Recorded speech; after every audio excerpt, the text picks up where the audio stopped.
По балансу не повязался, по автобусной полосе не ездите.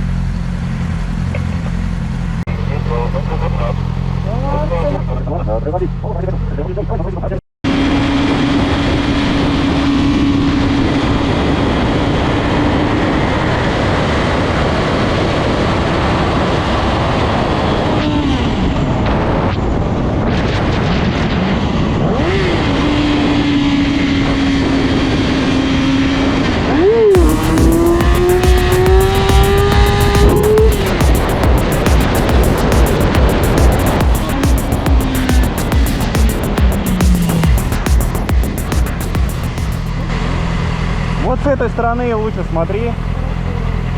Вот Ну я нормально висит. на трактор-строителе, да, вот после кольца. Вот ты слева смотрела, и мы очень далеко поехали.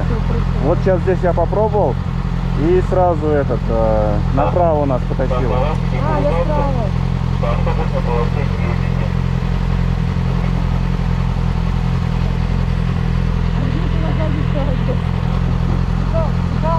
А?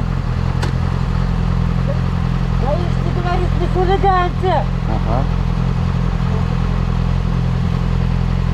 Поехали на задник.